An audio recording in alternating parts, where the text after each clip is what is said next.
तो नमस्कार दोस्तों, परमा एजुकेशन की यूट्यूब चैनल पे आप सभी दोस्तों का स्वागत करते हैं। आज की जो क्लास होने वाली है सीटेट 2025 में होने वाले एग्जाम से संबंधित गणित पेडागोजी के प्रीवियस मॉडल पेपर से संबंधित होने वाले हैं, जिसके अंतर्गत केवल हम उन्हीं प्रश्नों की बात करेंगे जो कि 2 से 3 बार रिपीट प्रश्न हुए हैं और कब कब ये प्रश्न आए हैं उसको भी शामिल किया गया है। तो याद रखिएगा, जितने भी लोग नए हैं अभी तक हमारे चैनल को सब्सक्राइब नहीं किया तो सब्सक्राइब कर लीजिए, साथ में शेयर कर दीजिए अपने अपने ग्रुपों में, ताकि अधिक से अधिक लोग हमारे चैनल से जुड़ जाएं। और साथ में टेलीग्राम चैनल को ज्वाइन करके वहाँ से भी PDF प्राप्त कर सकते हैं। अगर आप लोगों को आवश्यकता अधिक है तो आप व्हाट्सएप में जुड़कर वहाँ से भी PDF ले सकते हैं। डिस्क्रिप्शन में लिंक दिया गया है, वहाँ से जाके ज्वाइन हो सकते हैं। तो शुरू करने से पहले बता दें कि सभी लोग उत्तर देने का प्रयास करिएगा। और पहला जो प्रश्न है इसका आंसर खास करके आप लोगों के लिए रखा गया है, इसका आंसर आप लोग देंगे कमेंट बॉक्स में। तो पहले हम प्रश्न की बात करेंगे। तो पहला प्रश्न हमारा ये जो पूछा गया है दिसंबर 2021 में, प्रथम पाली का है, 16 दिसंबर का ये पेपर आया था। इसके अंतर्गत ये पूछा गया है कि गणितीय अवधारणाओं को ठोस अमूर्त अनुभव से अमूर्त रूप में ले जाना किस शिक्षण सिद्धांत के अंतर्गत आता है। तो सबसे पहले ये जान लीजिए कि ये अमूर्त क्या होता है और यहाँ पे ठोस अनुभव क्या होता है। ये जान लेंगे तो प्रश्न आप लोग सही आसानी से सोल्व कर लेंगे। ठोस की बात होती है कि कोई वस्तु हो, जैसे मान लीजिए 2 सेव है, इसे दिखाकर यहाँ पे बताना, पूछना कि कितने सेव हैं, तो बालक ये देख कर बता देगा। लेकिन अमूर्त क्या है, जिसपे कोई बात ही न किया जाए। मान लीजिए हम कह सकते हैं कुछ है ही नहीं, लेकिन उस पर विचार करने के लिए कहा जाए, यानी खाली स्थान पे सोचने के लिए आपको कहा जाए, तो ये अमूर्त है। यानी ठोस को दिखाकर विचार करने की बात कराई जाए तो ये अमूर्त की ओर बढ़ेगा। तो यहाँ पे देखिए पहला ऑप्शन हमारे यहाँ पे क्या कर रहा है, समीपस्थ विकास का क्षेत्र यानी ZPD की बात कर रहा है। वाइगोस्की से ZPD यानी बात कर रहा है, जिसके अंतर्गत खाली स्थान को भरना होता है। इसके बारे में हम थोड़ा सा जान लें तो ये होती है, मान लीजिए कोई बालक है, यहाँ तक साइकिल चलाना शुरू किया, फिर इसके बाद यहाँ तक पहुँचता है कैंची चलाना, फिर इसके बाद जैसे ही सीट पे बैठने के लिए बारी आती है तो वो रुक जाता है यहाँ पे, यहाँ से किसी दूसरे के द्वारा सहारा देकर वहाँ पे सिखाया जाता है, तो बालक इस कार्य को भी पूरा कर लेता है। तो ये होता है ZPD यानी बालक के खाली स्थान को भरना। वहीं पे दूसरा हमारा यहाँ पे कह रहा है कि ठोस से अमूर्त यानी कोई वस्तु हो उस पर विचार कराना, फिर वस्तु न हो उस पर विचार कराना। विश्लेषण की बात करा तो विश्लेषण मतलब होता है बांटना, याद रखिएगा बांटना, और संश्लेषण मतलब होता है यहाँ पे जोड़ना। तो यानी विश्लेषण का मतलब होता है बड़े पाठ जो आपकी पाठ्यक्रम है उसको छोटे छोटे टुकड़ों में बांट कर पढ़ाने की बात कर रहा है। संश्लेषण का मतलब होता है छोटे छोटे टुकड़ों को उसमें जोड़ कर पढ़ाना। तो ये होता है संश्लेषण और विश्लेषण। और यहाँ पे चौथा हमारा कर रहा है बाल केंद्रित शिक्षा। तो इसका आंसर आप लोग कहाँ देंगे, कमेंट बॉक्स में देंगे और बताएंगे कि कमेंट बॉक्स में कि इसका आंसर क्या होगा। इसका आंसर क्या होगा आप लोग कमेंट बॉक्स में बताइएगा। पहला सही होगा, दूसरा सही होगा, तीसरा, चौथा। ये खास करके आप लोगों के लिए रखा गया था। अगर प्रीवियस मॉडल पेपर आप लोग बेहतर तरीके से सॉल्व करें तो इसका आंसर जरूर दीजिएगा। आगे बढ़ते हैं अपने दूसरे प्रश्न पे। दूसरा प्रश्न भी बहुत बेहतर है। ये प्रश्न देखिए क्या कर रहा है, सीटेट जुलाई 2019 में पूछा गया, द्वितीय पाली यानी 6 से लेकर 8 के क्लास में ये पूछा गया था पेपर में। ये 7 जुलाई का पेपर है। इसमें ये पूछा गया है कि यदि शिक्षक बच्चों को शून्य है यानी जीरो की अवधारणा सिखा रहा है तो सबसे उपयुक्त तरीका क्या होगा।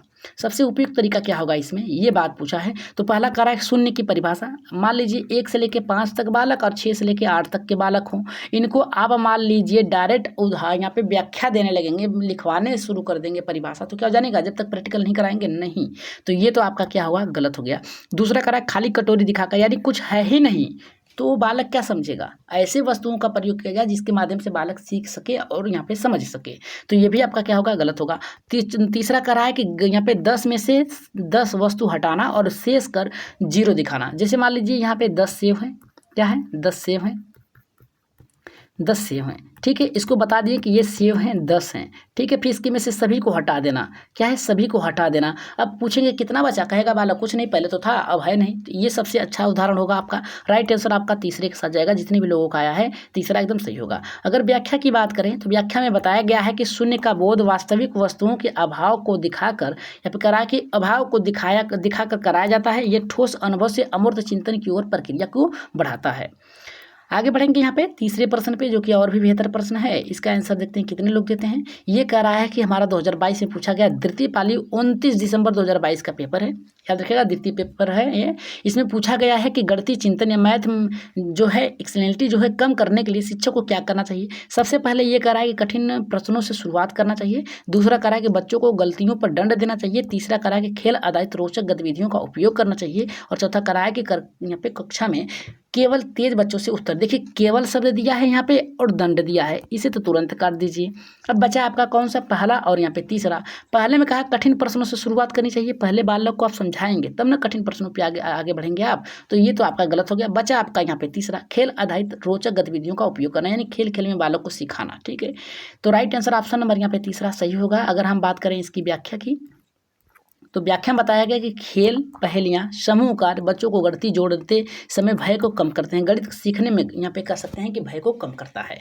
लेकिन अगर वहीं पे हम बात करें यहाँ पे चौथे प्रश्न की, जो कि अति महत्वपूर्ण प्रश्न है, ये कम से कम 4 बार प्रश्न पूछा गया है चौथा का। ये प्रश्न देखिए कह रहा है कि जुलाई 2013 में आया था, प्रथम पाली 28 जुलाई 2013 का है। इसमें ये पूछा है प्रश्न पूछा है कि गणित अध्यापन में मूल्यांकन का मुख्य उद्देश्य होना चाहिए क्या। तो पहला कह रहा है बच्चों को ग्रेड देना, बांटने की बात कर रहा है, जो कि आपका गलत है। दूसरा कह रहा है कि प्रगति को समझना और सुधार के अवसर देना, एकदम सही लग रहा है। यहाँ पे तीसरा कह रहा है कि परीक्षा में अनुत्तीर्ण फिर बांटने की बात कर रहा है, अनुत्तीर्ण और उत्तीर्ण करने की बात कर रहा है, जो कि गलत है।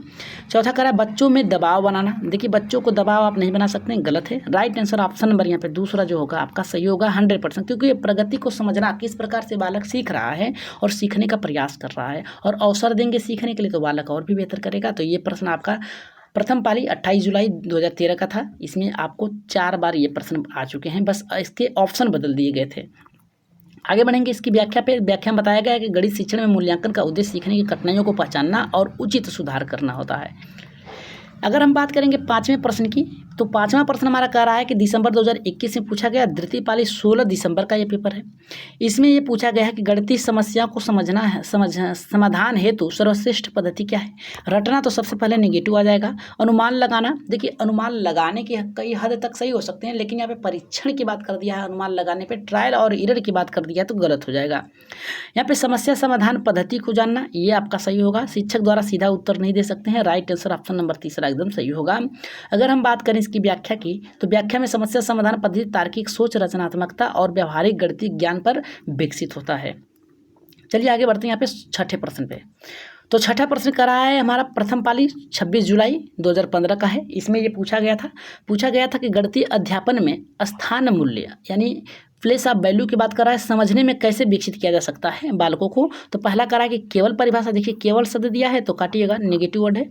और तीसरा अबेकस और ठोस वस्तुओं का प्रयोग करने की बात कर रहा है, बच्चों को रटवाना, नेगेटिव पॉइंट है। लिखित कार्य देना, गलत है। प्लेस वैल्यू समझाना है, तो राइट आंसर आपका जाएगा दूसरे के साथ जाएगा। यहाँ पे अबेकस की बात किया है, तो अबेकस इस तरीके से होती है, ठीक है। यहाँ पे प्लेस वैल्यू को यहाँ पे किस ऐसे होते हैं, इस पर सिखाया जाता है, इस तरीके से बताया जाता है आपको। ठोस वस्तुओं का प्रयोग कर किया जाता है, राइट आंसर ऑप्शन नंबर यहाँ पे दूसरा सही होगा। अगर हम बात करें यहाँ पे इसकी व्याख्या की, तो बताया अबेकस या गिनतियों की सहायता से बच्चे इकाई दहाई की सैकड़ों का अनुभव कर सकते हैं, इस प्रकार से होता है अबेकस, ठीक। इसमें छल्ले कुछ यहाँ पे लगे होते हैं, मोतियाँ लगी होती हैं, इसके प्रयोग से बालकों को सिखाया जाता है, ठीक है। आगे बढ़ते हैं यहाँ पे नेक्स्ट प्रश्न पे। नेक्स्ट प्रश्न आप लोगों के लिए रखा गया है, इसका आंसर आप लोग कमेंट बॉक्स में देंगे। ये प्रश्न है प्रथम पाली 9 दिसंबर 2018 का है। इसमें पूछा गया है गणित शिक्षण में स्पाइरल पद्धति, यानी कह रहा है कि स्पाइरल मेथड का अर्थ क्या है। पहला कह रहा है बार बार एक ही विषय को दोहराना। दूसरा कह रहा है हमारा यहाँ पे कठिनाई स्तर बढ़ाते हुए पूर्व ज्ञान पर आधारित आगे बढ़ाना। और यहाँ पे तीसरा कह रहा है कि केवल गणितीय सूत्र बताना। और चौथा कह रहा है कि बच्चों को स्वतंत्र छोड़ देना। तो इसका राइट आंसर आप लोग कहाँ देंगे, कमेंट बॉक्स में देंगे। कहाँ देंगे, कमेंट बॉक्स में देंगे, ठीक। बेहतर तरीके से समझे होंगे। तो इस क्लास को आज के प्रश्न के बेहतर प्रश्न बनाए गए हैं, सबसे बेहतरीन। और यहाँ पे इन सभी को आप लोगों के लिए खास करके इसलिए बनाया गया है क्योंकि ये प्रश्न रिपीट हुए हैं। तो इसका आंसर आप लोग कमेंट बॉक्स में देंगे। चलिए आगे बढ़ते हैं यहाँ पे 8वें प्रश्न पे। 8वां प्रश्न कह रहा है हमारा यहाँ पे, ये द्वितीय पाली का है, 21 दिसंबर 2014 का पेपर है। इसमें पूछा गया यदि शिक्षक भिन्न यानी फ्रैक्शन जो है पढ़ा रहा है तो सबसे उपयुक्त यहाँ पे प्रारंभ क्या होगा, यानी शुरुआत कौन सी होगी। परिभाषा लिखवाने से होगी, नहीं। रोटी या फल को बराबर भागों में बांटने की बात कर रहा है। और सीधे सवाल को हल कराना, नहीं। केवल सूत्र रटवाना नहीं होगा। रोटी के फल या बराबर को, देखिए जैसे मान लीजिए एक फल है, ठीक है, इसे 4 लोगों में बांटना है। कितने लोगों में, 4, तो इसके 4 टुकड़े कर देंगे। या फिर कोई रोटी है, ठीक है, 5 लोगों में बांटना है। तो यहाँ पे क्या करेंगे, कुछ ऐसी प्रक्रिया बनाएंगे जिसके माध्यम से बालक बेहतर तरीके से यहाँ पे समझ सके। तो जैसे मान लीजिए 5 है तो यहाँ पे क्या करेंगे, 1/5 कर देंगे, ठीक है। 4 है तो 1/4। इस तरीके से सिखाएंगे कि किसी एक भाग का 5 भाग करना, किसी एक भाग का या फिर कर सकते हैं 4 भाग करना। इस तरीके से बालक को सिखा सकते हैं। इसकी व्याख्या में बात किया गया है कि भिन्न का ज्ञान जो है बच्चों को वास्तविक जीवन और वस्तुओं से बांटकर सिखाना चाहिए। अगर हम बात करेंगे यहाँ पे 9वें प्रश्न की, जो कि अति महत्वपूर्ण प्रश्न है, ये पूछा गया है प्रथम पाली यानी 1 से लेकर 5 तक के प्रश्न में है। दिसंबर यहाँ पे 28 2022 में पूछा गया है। गणित शिक्षा का मुख्य उद्देश्य क्या है? पहला करा है सूत्र रटवाना, याद कराना, गलत है। गणना में दक्ष करना, तार्किक और रचनात्मक सोच विकसित करना, ऑप्शन नंबर तीसरा ही सही होगा। बच्चों को होमवर्क अधिक देना, गलत है। दबाव यहाँ पे दक्ष नहीं बना सकते हैं, यहाँ पे याद रखिएगा। राइट आंसर जो जाएगा आपका यहाँ पे तीसरे के साथ ही जाएगा। आगे बढ़ते हैं यहाँ पे इसकी व्याख्या पे। व्याख्या देखिए बहुत ही बेहतर है। गणित शिक्षण में तार्किक, विश्लेषणात्मक और रचनात्मक रूप से सोचने के लिए सक्षम बनाती है। वहीं पे अगर हम बात करें यहाँ पे 10वें प्रश्न की, जो कि ये प्रश्न पूछा गया है जुलाई 2011 का प्रश्न है। द्वितीय पाली 26 जून का ये पेपर है। इसमें पूछा गया है गणितीय तर्क जो मैथमेटिकल जो रीजनिंग है, इसका सर्वोत्तम विकास किससे होता है? रटने से होता है? नहीं। समस्या हल कराना से होता है? परिभाषा लिखवाने से? मौखिक नहीं। राइट आंसर दूसरे से ही होगा, समस्या को हल करने से होगा। बार बार रिपीट करेंगे, बार बार अभ्यास करेंगे तो वो आप कर सकते हैं, उसमें दक्ष हो जाएंगे। तो राइट आंसर आपका जो जाएगा यहाँ पे दूसरा एकदम सही होगा। इसकी व्याख्या की अगर बात करें तो व्याख्या में देखिए बताया गया है गणितीय तर्क का विकसित समस्याओं के समाधान, अनुमान, परीक्षण और विवेचना से होती है। वहीं पे अगर हम बात करें 11वें प्रश्न की, जो कि आप लोगों के लिए बनाया गया है, बीच बीच में प्रश्न आप लोगों के लिए रखे गए हैं। इसका आंसर आप लोग कमेंट बॉक्स में देते चलिएगा। ये प्रश्न है द्वितीय पाली 8 दिसंबर 2019 का है। इसमें पूछा है गणितीय अध्यापन में प्रोजेक्ट पद्धति का मुख्य लाभ क्या है? पहला करा है बच्चों में गणित को जीवन से जोड़ना। दूसरा करा है कि केवल सूत्र याद कराना। तीसरा करा है कि केवल होमवर्क करते। और चौथा करा है कि बच्चों को परीक्षा में तैयार करने के लिए। इसका आंसर आप लोग कहाँ देंगे? कमेंट बॉक्स में देंगे। ठीक, इसका आंसर आप लोग कहाँ देंगे? कमेंट बॉक्स में देंगे। पहला सही होगा, दूसरा सही होगा, तीसरा या फिर चौथा। प्रोजेक्ट पद्धति की बात क्या है, मुख्य लाभ क्या है, इसका आंसर आप लोग कमेंट बॉक्स में बताइएगा। आगे बढ़ेंगे अगर हम अपने नेक्स्ट प्रश्न पे, जो कि 12वां प्रश्न है। इसमें देखिए अगर क्लास बेहतर लग रही है तो एक बार सब्सक्राइब जरूर करिएगा सभी लोग। एक बार सब्सक्राइब कर दीजिएगा, लाइक कर दीजिएगा अगर क्लास बेहतर लग रही हो तो। ये प्रश्न है प्रथम पाली 16 दिसंबर 2021 का है। इसमें बच्चों की गणितीय समझ का पता लगाने और सबसे अच्छा तरीका कौन सा है? सूत्र लिखवाना? नहीं। मौखिक गणना कराना? नहीं। प्रश्न पूछकर उसकी सोच की प्रक्रिया को समझना? एकदम सही है, तीसरा ऑप्शन ही आपका सही होगा। दंड देना नेगेटिव होगा। राइट आंसर आपका किसके साथ जाएगा? तीसरे के। अगर हम बात करें यहाँ पे इसकी व्याख्या की, तो इसमें पूछा गया है कि बच्चों की उत्तर देने की प्रक्रिया किस समझ तक स्थिर बनाती है, इसकी व्याख्या के अंतर्गत आता है। और यहाँ पे देखिए 13वां प्रश्न हमारा ये है। ये करा है कि सीट 2018 में पूछा गया। द्वितीय पाली 9 दिसंबर का ये पेपर है। इसमें समावेशी कक्षा करा है, इंक्लूसिव यहाँ पे करा है क्लासरूम में गणित सिखाने का उपयुक्त तरीका क्या होना चाहिए? तो करा है सभी बच्चों को समान कार्य देना, एकदम सही है। बच्चों के विभिन्न दक्षाओं के अनुसार विभिन्न गतिविधियां तैयार करना और केवल तेज बच्चों को सिखाना, गलत है। कमजोर बच्चों को अलग बैठाना, गलत है। यहाँ तक गलत होगा। बचेगा आपका यहाँ पे पहला और दूसरा। इसमें देखिए सबसे उपयुक्त जो आपका आंसर होगा, विभिन्न दक्षता यहाँ पे क्षमताओं के अनुसार गतिविधियां तैयार कराना कि किस प्रकार से बालक सीख सकता है। राइट आंसर यहाँ पे किसके साथ जाएगा? दूसरे के साथ जाएगा। पहला जितने भी लोगों का आया गलत होगा। सभी बच्चों को समान कार्य नहीं दे सकते। मान लीजिए कोई विकलांग है, उसे दौड़ने के लिए कहेंगे तो नहीं दौड़ पाएगा, उसकी क्षमता के अनुसार गतिविधियां कराना है। तो राइट आंसर ऑप्शन नंबर यहाँ पे दूसरा जो होगा, जितने भी लोगों का आया एकदम सही होगा। व्याख्या में अगर हम बात करें तो समावेशी शिक्षा में विभिन्न क्षमताओं वाले बच्चों के लिए उपयुक्त शिक्षण गतिविधियां करानी चाहिए जिससे वो सीख सकें। तो यहाँ पे देखिए क्या कर रहा है हमारे यहाँ पे 2014 का पेपर है। ये प्रथम पाली 21 दिसंबर का है। ये गणित त्रुटियों के विश्लेषण, एरर एनालिसिस का उद्देश्य पूछ रहा है क्या होना चाहिए। तो पहला कर रहा है यहाँ पे बच्चों को यहाँ पे गलतियाँ बताकर दंड देना एक नेगेटिव है। दूसरा करा है गलतियों के कारण समझना और उन्हें सुधार करना, एकदम सही है। तीसरा करा है यहाँ पे गलत उत्तर काटना, एकदम गलत है। और यहाँ पे कह रहा है कि केवल अंक काटना, गलत है। गलत उत्तर है तो उसको समझाइए। तो राइट आंसर यहाँ पे जो जाएगा आपका दूसरे के साथ जाएगा। जितने भी लोगों का दूसरा आएगा, गलतियों का पता लगाकर उसे समझाना और सुधार करना कि किस प्रकार से ये सही होगा। तो राइट आंसर जो जाएगा आपका यहाँ पे दूसरे के साथ जाएगा। आगे बढ़ते हैं यहाँ पे इसकी व्याख्या में बताया त्रुटि विश्लेषण में शिक्षक को पता लगाना चाहिए कि बच्चों की कमी क्या है, उसे किस प्रकार से दूर किया जाना चाहिए। तो चलिए यहाँ पे बढ़ते हैं 15वें प्रश्न पे। द्वितीय पाली का पेपर है 29 दिसंबर 2022 का है। यहाँ गणित अनुपात और समानुपात यानी रेशियो और प्रोपोर्शन की बात कर रहा है। सिखाने में सबसे उपयुक्त तरीका क्या है? पहला करा कि केवल सूत्र रटवाना, गलत लिखवाना, गलत है। बच्चों की वस्तुओं की तुलना करना, गलत है। तुलना नहीं कर सकते हैं। सीधा सवाल यहाँ पे कराना, बच्चों को हटाना। देखिए अब देखिए यहाँ पे चारों गलत लग रहा है, लेकिन यहाँ पे देखिए तुलना कर दिया इस आधार पे। ये देखिए आपको गलत लग रहा होगा, लेकिन यहाँ पे क्या है, बच्चों में वस्तुओं की तुलना करने विकसित करने के लिए होनी चाहिए। तो राइट आंसर ऑप्शन नंबर दूसरा ही सही होगा। ठीक है, वस्तुओं की तुलना करने की, हम यहाँ पे बालकों की तुलना नहीं करेंगे, वहाँ पे वस्तुओं की तुलना करने। समान अनुपात में यहाँ करा वास्तविक वस्तुओं की तुलना करके यहाँ पे कराई जाती है, याद रखिएगा। जब वस्तुओं में तुलना कराई जाए तो वो सही होगा ऑप्शन आपका। 16 के प्रश्न पे आगे बढ़ेंगे। ये प्रश्न है आपका दिसंबर 2019 का है, प्रथम पाली 8 दिसंबर का है। इसमें गणितीय अवधारणा सिखाने का सही क्रम क्या है? अमूर्त है, अर्ध अमूर्त है, फिर ठोस है। ठोस है, अर्ध अमूर्त है, आपका अमूर्त है। राइट आंसर आपका दूसरे के साथ ही जाएगा। अभी किस प्रकार से जाएगा अभी बता रहे हैं। केवल अमूर्त है, गलत है। ठोस और अमूर्त है, गलत है। तो देखिए 16वें का जो राइट आंसर जाएगा आपका दूसरे के साथ ही जाएगा, क्योंकि जब वस्तु हो उस पर दिखाकर फिर इसके बाद आप कुछ वस्तुओं को छुपा लें, फिर इसके बाद आप क्या करेंगे, बिना वस्तुओं के उसे सिखाने का प्रयास करेंगे। तो यहाँ से जाएगा आपका ठोस, अर्ध अमूर्त और अमूर्त। सॉरी, यहाँ पे अर्ध अमूर्त के साथ जाएगा, सॉरी। और इस आधार पे हमारा राइट आंसर जाएगा आपका दूसरे के साथ जाएगा। व्याख्या में बताया गया है कि गणितीय अवधारणाओं का निर्माण ठोस अनुभवों से शुरू होकर चित्रों और यहाँ पे प्रतीकों पर तक जाता है। सही है।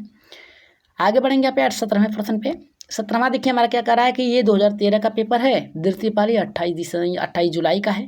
इसमें पूछा गया है कि गणितीय शिक्षण में समूह कार्य यानी ग्रुप वर्ग का लाभ क्या है? केवल देखिए शब्द दिया है, काटते चलिएगा। सभी बच्चों को सक्रिय रखते हैं, सही है। शिक्षक का काम कम हो जाता है, गलत है।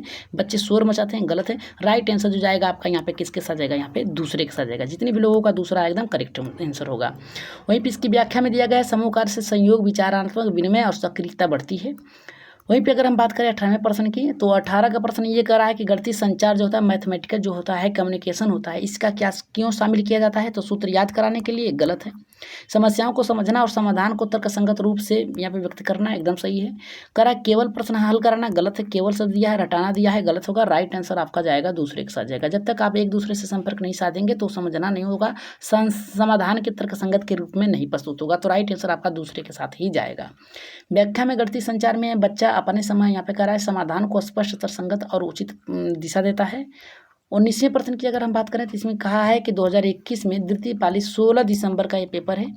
इसमें गणितीय सोच विकसित करने के लिए क्या आवश्यक है? केवल अभ्यास, गलत है। बच्चों को खोज और तर्कसंगत के अवसर देना, एकदम सही है। केवल मौखिक गणना करना, शिक्षक का व्याख्यान देना, नहीं। राइट आंसर ऑप्शन नंबर यहाँ पे जो जाएगा आपका किसके साथ जाएगा? आपका दूसरे के साथ जाएगा। जितने भी लोगों का दूसरा आया एकदम करेक्ट होगा, दूसरा ही ऑप्शन आपका सही होगा।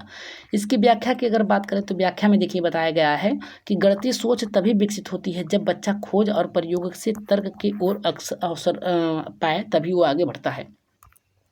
आज की क्लास का 20वां प्रश्न है और अंतिम प्रश्न है। और बताइएगा कि आप लोगों ने 20 में से यहाँ पे 15 प्रश्नों का टारगेट पूरा किया या फिर नहीं। ये दिसंबर 2022 का पेपर है, प्रथम पाली 28 दिसंबर का है। इसमें पूछा गया है गणितीय शिक्षा में बाल अनुकूल वातावरण जो है का अर्थ क्या है? यहाँ पे पहला करा है शिक्षक केंद्रित शिक्षण होना चाहिए। यहाँ पे डर और दंड पर आधारित होना चाहिए, गलत है। खेल गतिविधियाँ और बच्चों के लिए गति के अनुसार सीखने का माहौल तैयार करना, केवल गृह कार्य देना। तो इसका आंसर आप लोग कहाँ देंगे? कमेंट बॉक्स में देंगे। बताएंगे कि इसका राइट आंसर क्या होगा? पहला सही होगा, दूसरा सही होगा, तीसरा या फिर चौथा। आंसर आप लोग कमेंट बॉक्स में दीजिएगा, ठीक है। कमेंट बॉक्स में दीजिएगा इसका आंसर और बताइएगा कि आज की क्लास कैसी लगी। अगर क्लास बेहतर लगी हो आज की, तो आज की क्लास के लिए एक बार लाइक, सब्सक्राइब, शेयर जरूर करिएगा। और सभी लोग एक बार क्या करिएगा, कमेंट में बताइएगा कि आज आप लोगों ने टारगेट 15 प्रश्नों का पूरा किया या फिर नहीं किया है। अगर बेहतर तरीके से क्लास कर रहे हैं, बेहतर तरीके से प्रिपरेशन कर रहे हैं, तो आज की क्लास के लिए एक लाइक, एक शेयर जरूर करिएगा। अपने अपने ग्रुपों में शेयर कर दीजिएगा ताकि अधिक से अधिक लोग हमारे चैनल से जुड़कर हमारा भी हौसला बनाए रखें। तो आज के लिए इतना ही, धन्यवाद।